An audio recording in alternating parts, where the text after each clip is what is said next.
In all previous examples, we simulated the continuous, although varying in intensity, radionuclide emissions from a nuclear power plant accident. In this example, we will configure the model to simulate the transport, dispersion, and deposition of the almost instantaneous emission of radionuclide fission products from the Nevada Smoky nuclear test, conducted at the end of August 1957.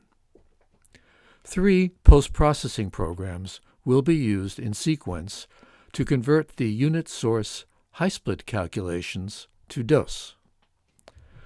A full description of the modeling effort was published in the Journal of Environmental Radioactivity. To get started, download the following files to a temporary or work directory on your computer. 1. The Global Meteorological Reanalysis for August 31st through September 1st of 1957. This is an extract of the 2.5-degree monthly archives available online for high-split. 2. The fission product activity values and dose factors for the 213 radionuclides produced by a detonation. 3. The fractional emission distribution with height and size for the 14 particle sizes used in the simulation. And 4. The computational script for either Unix or Mac, or a batch file for Microsoft Windows. As in all previous examples, we will be reviewing the script details rather than the web page during this video presentation. The key to the simulation is understanding the emissions file. The high-split configuration of the simulation is based entirely upon the estimated yield of the device, which in this case was equivalent to 44 kilotons of TNT. The yield determines the vertical height and activity distribution, and the illustration is an example of a 10 kiloton explosion. The information is used to create the high-split emissions file, called emit times, which you had already downloaded. Note the detonation does not occur until 30 minutes after the hour, and the duration is 1 minute. The initial activity distribution of the nuclear cloud is divided into 6 layers, with the top of the cloud at 12,500 meters above ground level and distributed over 13 particle sizes, ranging from 20 to 500 micrometers, according to Gladstone and Dolan.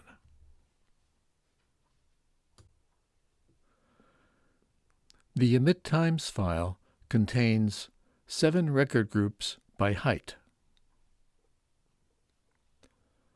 all at the same location, which high-split interprets as a vertical line source. Within each height group, there are 14 records, 1 for each particle size as defined in the control file, which we will examine momentarily. The first particle size record is for a noble gas, and the remaining 13 for sequentially increasing particle sizes. As in some of the previous radiological examples, the gas and particle definitions carried through the high-split computation are just computational particles, and they will be assigned to their radionuclide counterparts in the post-processing steps.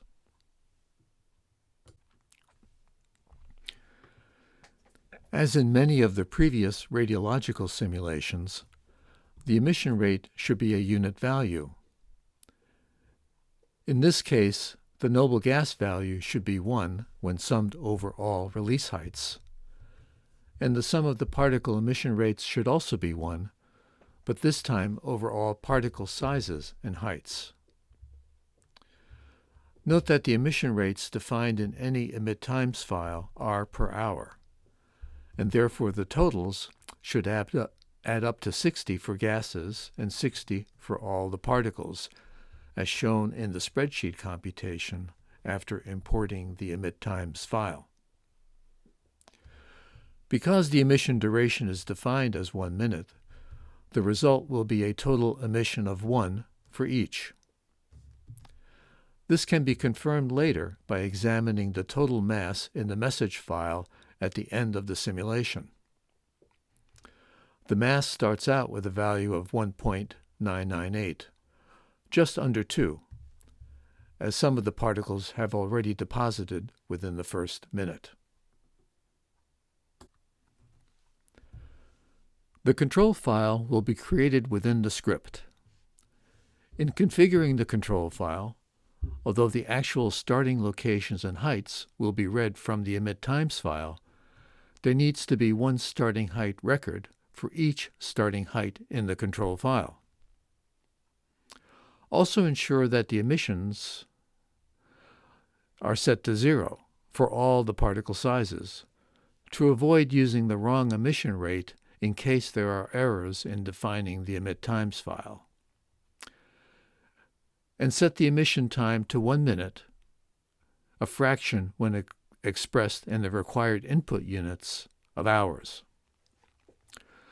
1 minute after detonation is when the nuclear cloud is considered stabilized. In addition, the control file defines the 14 particle diameters, densities, and shapes in micrometers, grams per cc, and a shape of 1 for spherical particles. Start with the noble gas, making sure the particle is defined with all zeros. That makes it a gas. And then the remaining 13 particle sizes in order of increasing size. This order must be the same as the emission fractions assigned in the emit times file. An internal cross-check is not possible. You must define the order consistently between the two input files. The setup.config namelist file has the usual options for particle number and naming the input emissions file that we have used in many of the previous examples. However, in this nuclear detonation example, because of the large range of particle sizes, the initial distribution of 14 sizes is insufficient to capture a smooth transition between each size group. We can define 5 additional computational particle size bins centered about each of the 14 defined particle sizes by the variable NBP type equals 5, the number of bins per type, which provides a better distribution of particle sizes, resulting in 70. See the message file after the simulation completes to show how this is used in calculating air concentration and deposition. Also, to make the simulation more realistic, rather than reducing mass on a particle when it is in the deposition layer, HiSplit can compute the probability of a particle being deposited, thus removing it entirely from the calculation by setting IChem equal to 5. This has the added advantage of speeding up calculations for longer duration simulations.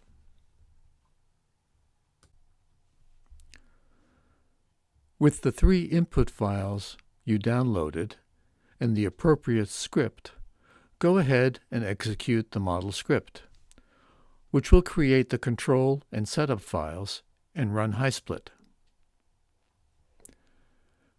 When the simulation has completed, you will be prompted to continue with the post-processing steps and output graphics.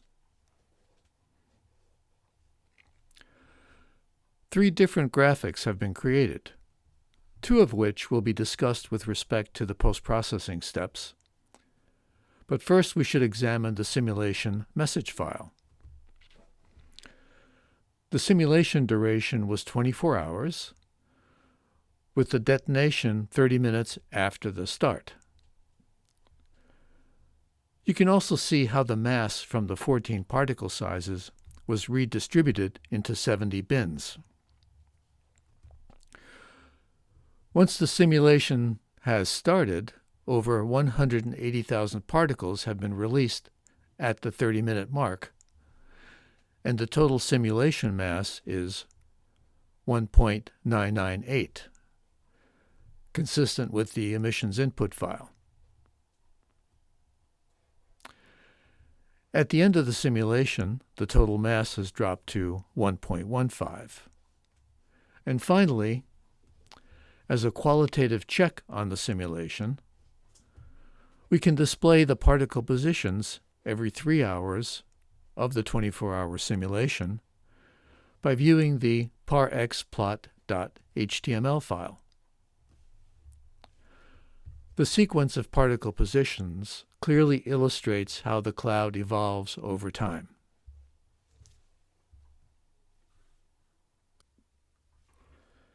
In the first post-processing step, we convert the high-split output file of unit source concentrations and deposition, Smoky _disp.bin,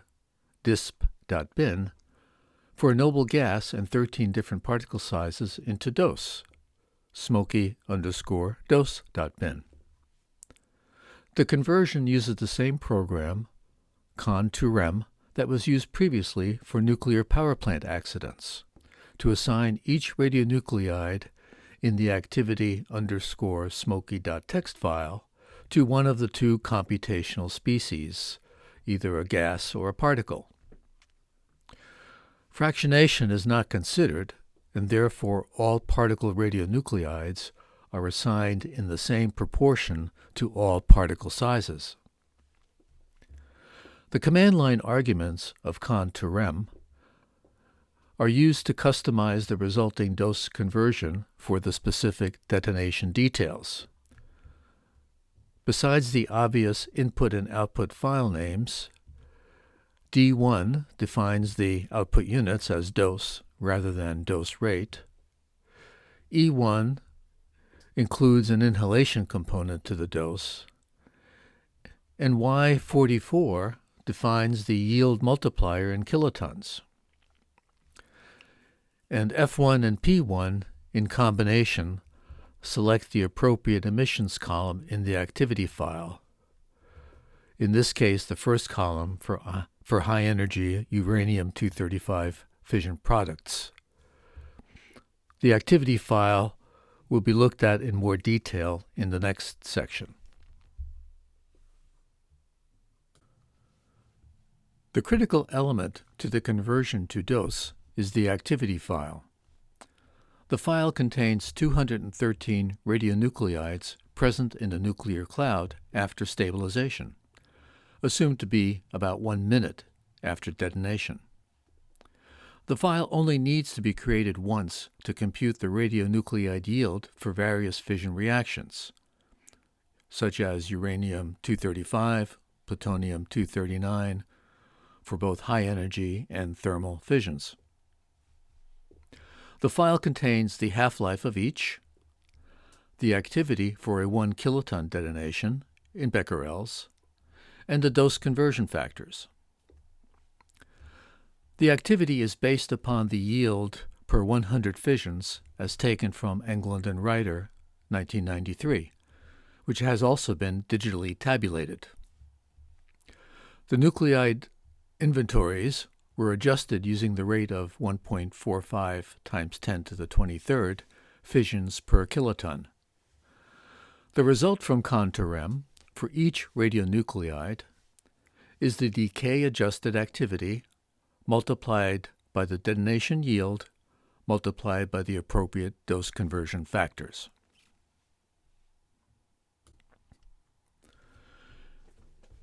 In the second and third post-processing steps, the ground shine from the deposition at level 0 and the cloud shine from the air concentrations averaged between levels 0 to 100 meters are merged using the program const_sum.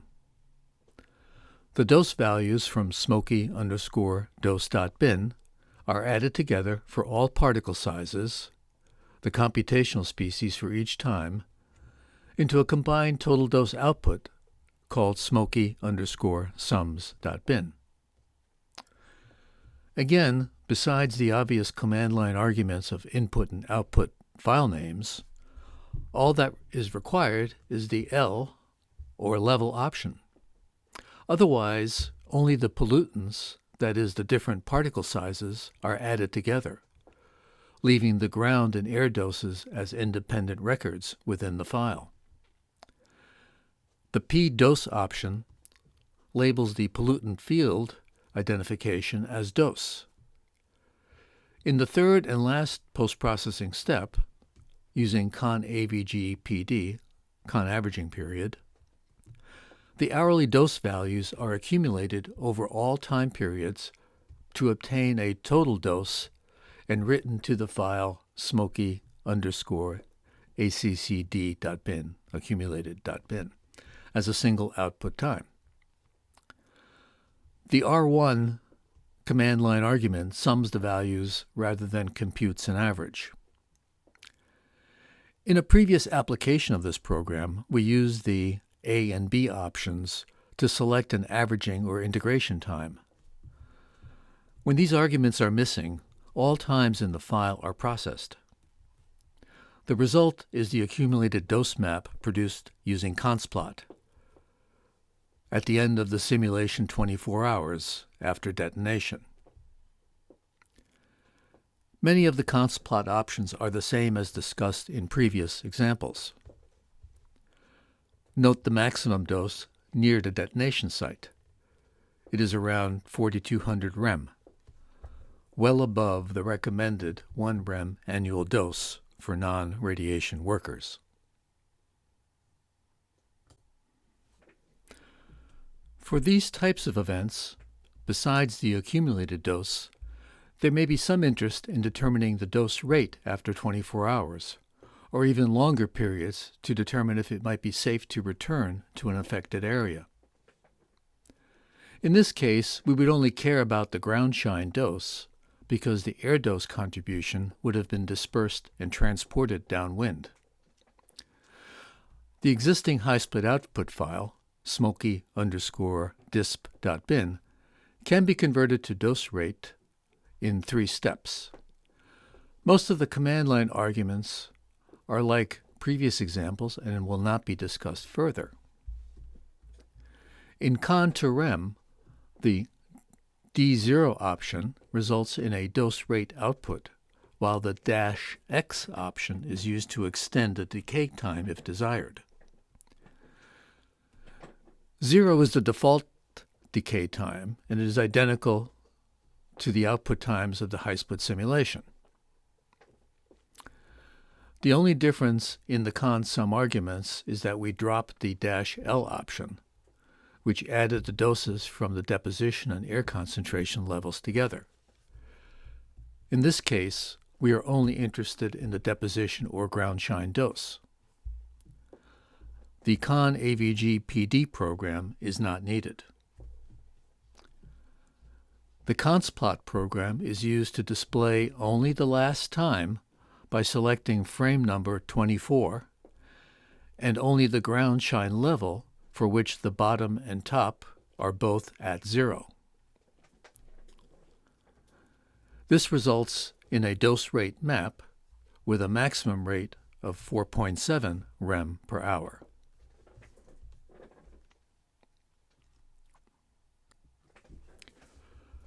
Left as an exercise, how would you modify the script to show the dose rate after 1 week? It is not necessary to rerun the entire calculation, but the computational aspects of the script can be disabled and the original high-split results can be reused. Also, you need to add 6 days or 144 hours to the decay to get 1 week at the end of the 1-day simulation. The result should show a maximum rate of 0.34 rem per hour. Although we added 6 days to the decay calculation, the time label on the plot is 1 September, identical to the previous graphic. High-split output times are not affected by adjustments to the decay times. Alternatively, high-split could be run very quickly for a week when there are no particles left to generate the correct display times. Although an earlier version of the Smoky test showed a more complex sequence of calculations with many more intermediate files, in this example, the simulation was reduced to just the most essential elements, showing how the same high-split tools that were previously used to simulate the continuous emissions from a nuclear power plant accident can be applied to the instantaneous emissions that result from the detonation of a nuclear device.